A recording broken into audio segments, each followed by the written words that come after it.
Bonjour, vous m'entendez bien? Je vais essayer de ne pas parler trop vite. C'est ma mauvaise habitude. Voici, nous avons commencé la semaine dernière à présenter la paroisse à la paroisse. Donc, nous allons profiter du mois d'octobre, des dimanches du mois d'octobre, pour... c'était pour après. Oui, c'est bon. On est inséparables maintenant. Donc, nous allons profiter des dimanches du mois d'octobre pour présenter divers ministères et services qui sont en activité dans la paroisse de Saint-Bonaventure pour vous donner une idée de comment il est possible de rendre au Seigneur tout le bien qu'il nous a fait. Alors, nous avons parlé d'Alpha la semaine dernière. Aujourd'hui, je vais vous présenter une autre dimension de notre vie paroissiale, celle des fraternités.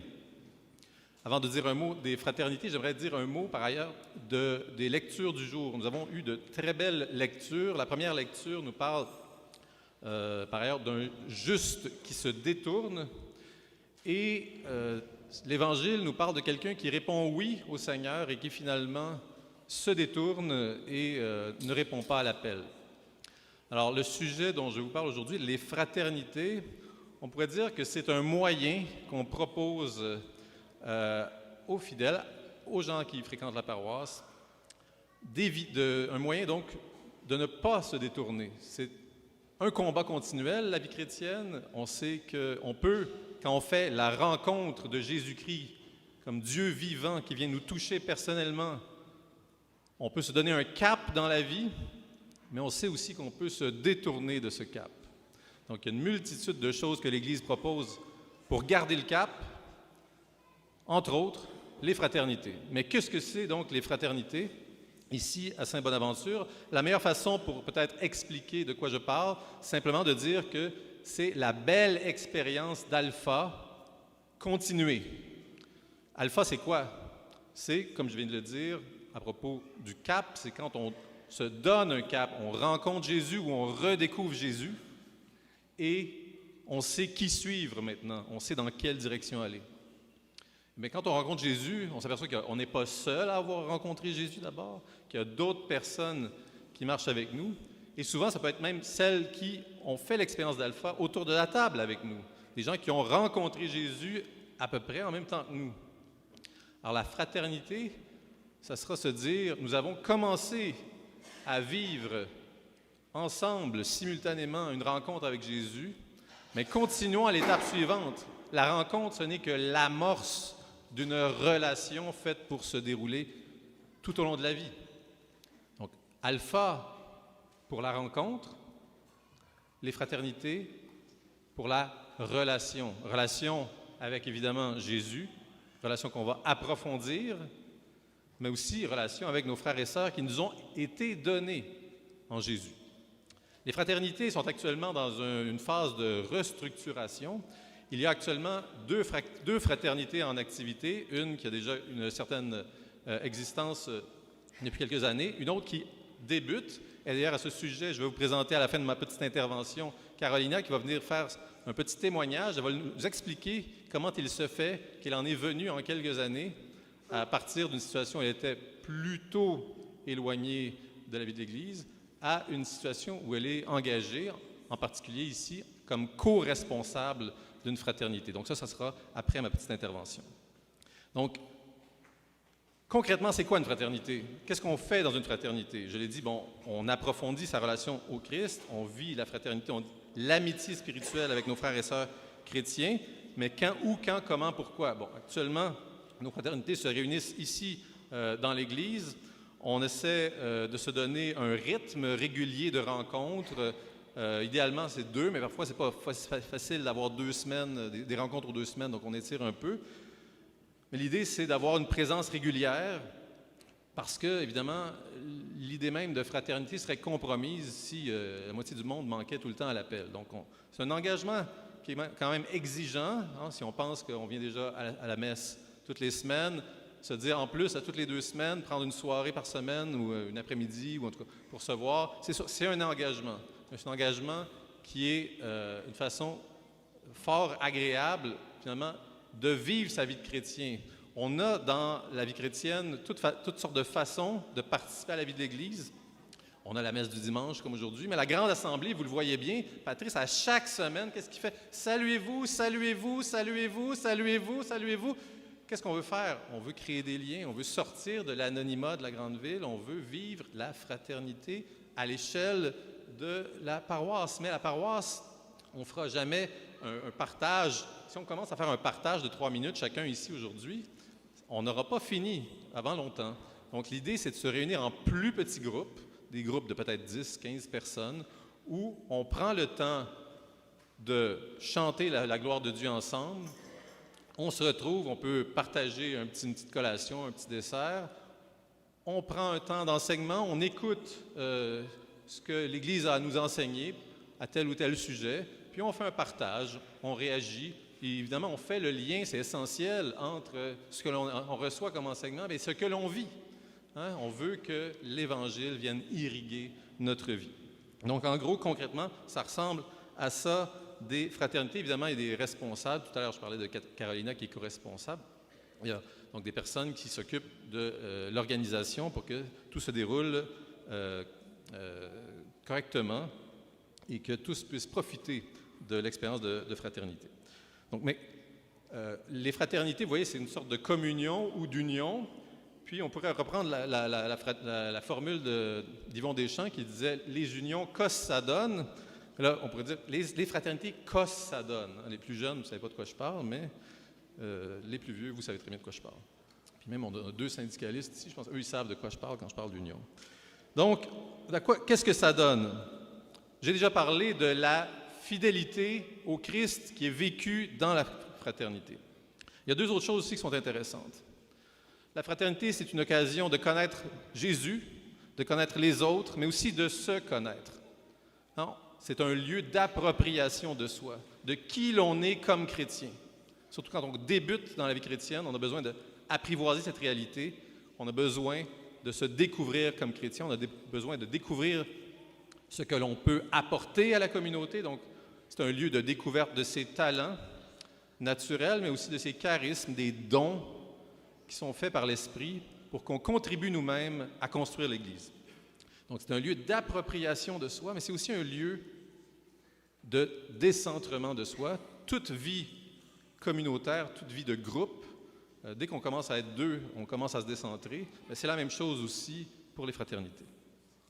On a aussi un objectif qui est celui de la croissance. Qu'est-ce que ça donne, les fraternités? Ça donne qu'on se donne un cap de croissance dans la vie chrétienne. La croissance, où, quand, comment, pourquoi? La croissance dans ce qu'on appelle les 5 dimensions essentielles de la vie chrétienne. Quelles sont-elles, ces dimensions de la vie chrétienne? Évidemment, la prière. La prière. On s'enracine dans la relation personnelle à Jésus par la prière individuelle et communautaire. On a aussi, ça s'appelle fraternité, donc la vie fraternelle. On se découvre des frères et sœurs en Jésus-Christ et on crée des liens. Par cette collaboration, quand on marche ensemble vers Jésus, qu'est-ce qu'on fait? On peut croître ensemble, on peut grandir. Grandir dans quoi? Dans l'imitation de Jésus-Christ, qui est venu pour servir et non être servi.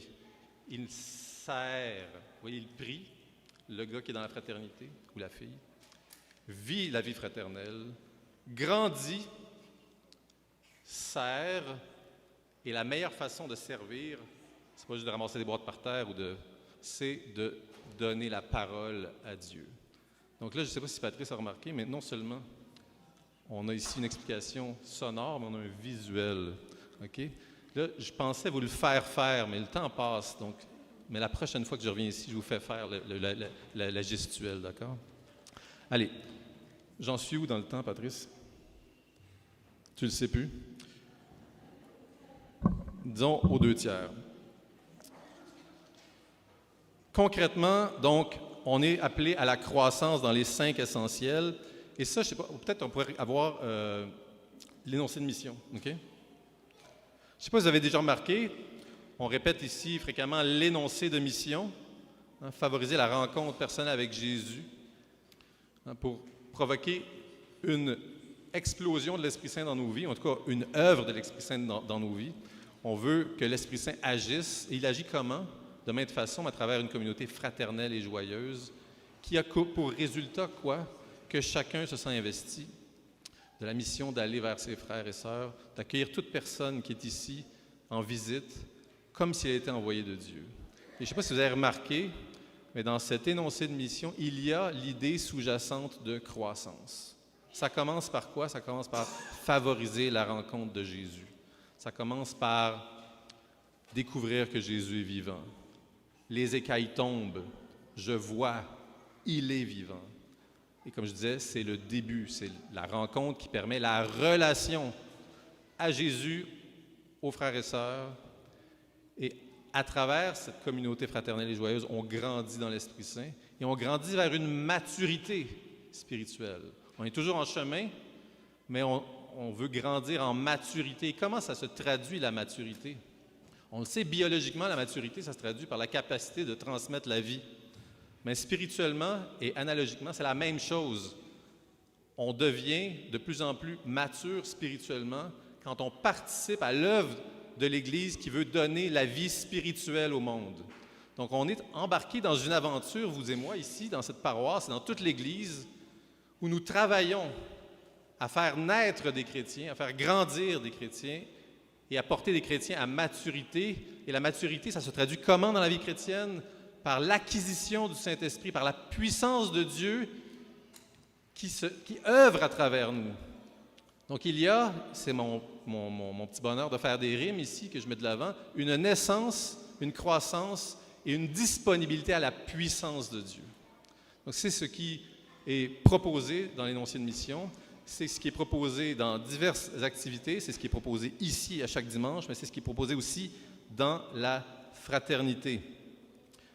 Je reviens à mon idée des 5 essentiels.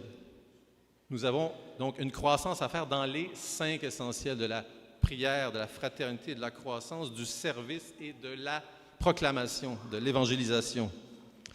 Là, dans ces 5 essentiels, vous remarquerez qu'il y a aussi, de façon sous-jacente, une idée de croissance. Je prie, je rencontre le Seigneur, il me donne des frères. Nous grandissons ensemble dans le service. À l'interne de l'Église, parce que c'est ce qu'on vous expose ce mois-ci, diverses façons de s'impliquer, et à l'externe, on va chercher des gens qui ne connaissent pas Jésus pour le faire connaître. Et encore une fois, les cadres sont multiples. Ici, c'est un cadre pour vivre ces 5 essentiels, mais la fraternité en est aussi un qui est proposé. Il est proposé généralement après Alpha. Donc, on vous propose, évidemment, de naître à Jésus-Christ avant de grandir en Jésus-Christ. Mais bon, c'est, une stratégie générale qui, comme toute stratégie, est faite pour être adaptée selon les personnes et les circonstances.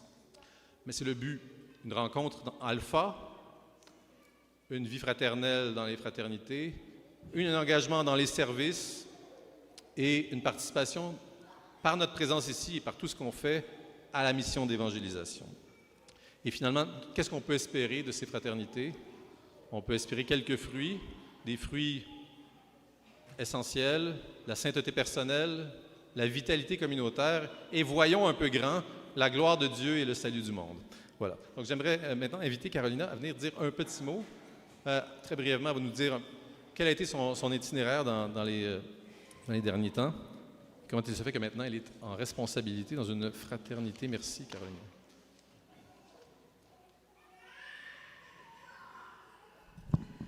Alors bonjour, je vous raconte un petit peu mon aventure, comment mon aventure à Saint-Bonaventure a commencé. Tout d'abord, je viens d'une famille chrétienne catholique. On allait à l'église à tous les dimanches. J'ai grandi et c'est plutôt par reconnaissance au Seigneur et par devoir que j'allais à la messe. C'était pas nécessairement... c'était pas des élans du cœur et pour vraiment nourrir ma relation avec Jésus. Mais la vie a fait en sorte que, bon, peu avant la pandémie, en parlant avec des amis, justement, j'avais Dieu dans mon cœur et tout. Une de mes amies, en parlant, a dit, je ne veux pas te vexer, mais tu es vraiment loin d'être la meilleure catholique que je connais. Et ça m'a vraiment touchée. On en a ri. Ça m'a touchée, mais je me suis posé la question, comment ça se fait que ça ne paraît pas? Parce que oui, dans mon cœur, j'ai Dieu, mais ça ne paraît pas. Peut-être qu'il faudrait que je change les choses un peu pour que rayonner, pour que ça paraisse un peu. Et ensuite, avec les événements reliés à la pandémie, ont provoqué certains événements qui ont fait en sorte que je me suis retrouvée dans une situation professionnelle et financière vraiment très, très précaire. Et les perspectives étaient atroces. Et je ne savais vraiment plus quoi faire. J'ai épuisé toutes mes ressources, j'ai tout essayé. Je me butais toujours à un mur et jusqu'au point où est-ce que, ne pouvant plus le prendre sur moi, j'ai tout remis dans les mains de Jésus. J'ai dit, tu es là, envoie-moi où tu veux, quand je veux. Mon anxiété est au maximum, j'en peux plus, maintenant c'est dans tes mains. J'ai plus peur, je te remets ça. Et contre toute attente, il m'a envoyé travailler à l'église. Et de ça, s'en est suivi presque ma conversion, si on veut. J'ai vécu, le Seigneur m'a montré vraiment une suite de révélations. Plus que j'en apprenais sur ma foi, que je connaissais, mais plus que j'apprenais en profondeur, plus que j'étais éblouie et fascinée. Et j'ai compris le don de la messe, la beauté de la messe. J'ai compris vraiment c'est quoi la vocation du mariage. Et j'ai compris vraiment d'où je viens, où je vais, et j'ai arrêté d'avoir peur. Il n'y a vraiment plus rien qui... Je sais que peu importe ce qui arrive, le Seigneur est avec moi, je suis ancrée et ça ne m'atteint pas. Mes amis, qui ne sont pas nécessairement croyants, qui ne sont pas chrétiens, ils étaient un peu tannés de m'entendre parler de Dieu. Mes enfants aussi. Donc, j'avais vraiment la joie qui débordait et je cherchais une place pour canaliser tout ça. Et c'était le temps aussi de préparer mes enfants à la première communion, confirmation pour les grands. Donc, je me suis renseignée sur une paroisse, dans le fond, vivante, qui pouvait... où il y avait assez de contagion pour transmettre justement cette joie de communauté à mes enfants. Et c'est comme ça que j'ai appris l'existence de Saint Bonaventure. Notre première rencontre, c'était justement une MIG l'année passée, à la même date à peu près l'année passée. J'avoue que je venais un petit peu en espion parce que j'étais attachée à ma paroisse. Pas vraiment impliquée, mais j'étais attachée, c'était proche de chez nous. J'ai dit, je vais aller voir qu'est-ce qu'ils font de bon, puis après ça, on va aller appliquer chez nous. Mais j'ai pris beaucoup, j'ai reçu énormément, et maintenant, je voulais donner aussi. Comme disait Père Patrice au début de la messe, le Seigneur nous invite à œuvrer à son royaume. Justement, l'Église, c'est pas les autres. C'est aussi les autres, mais avant tout, l'Église, c'est moi. Qu'est-ce que moi je fais pour participer? J'ai été invitée, les occasions de participer, de m'impliquer étaient nombreuses.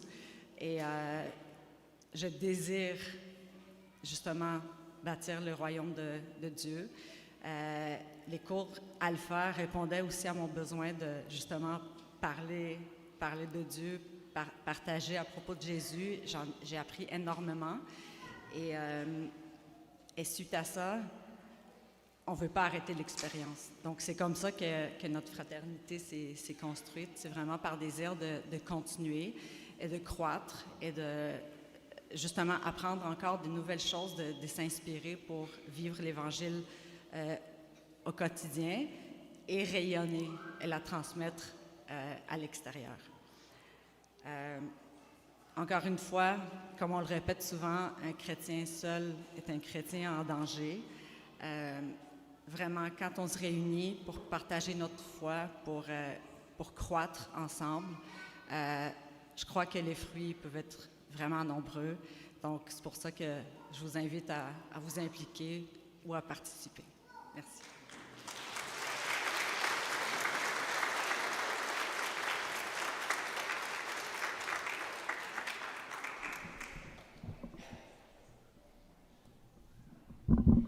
Merci. Ça fait 2 beaux témoignages qu'on entend aujourd'hui, un à l'AMIG de Michael et là de Carolina. Puis cette paroisse joue bien son rôle. L'Esprit Saint agit à travers cette paroisse et c'est magnifique d'en être le pasteur.